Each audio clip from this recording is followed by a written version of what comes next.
শ্রেষ্ঠত্বের অর্থ কি?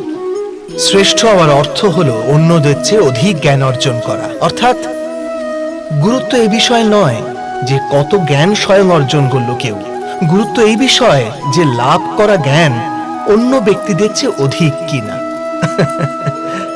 অর্থাৎ শ্রেষ্ঠ হওয়ার ইচ্ছা জ্ঞান প্রাপ্তির বাসনাকেও এক প্রতিযোগিতা বানিয়ে তোলে।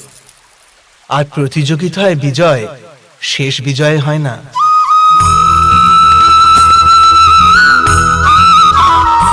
কিছু সময়ের জন্য শ্রেষ্ঠ অবশ্যই হওয়া যায়, কিন্তু সর্বদা কেউ কখনো শ্রেষ্ঠ থাকতে পারে না।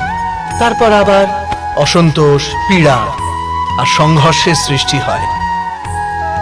কিন্তু শ্রেষ্ঠ হবার বদলে যদি উত্তম হওয়ার প্রয়াস করা যায়, তবে কি এরকম হয়?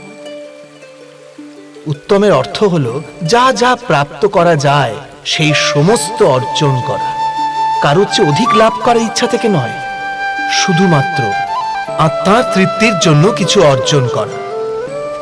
উত্তম হবার পথে অন্য কারোর সঙ্গে প্রতিযোগিতা থাকে না, স্বয়ং নিজের সঙ্গে প্রতিযোগিতা হয়। অর্থাৎ উত্তম হবার চেষ্টা যে করে সে কখনো না কখনো সমস্ত জ্ঞান অর্জন করে ফেলে। প্রয়াস না করেই সে শ্রেষ্ঠ হয়ে ওঠে।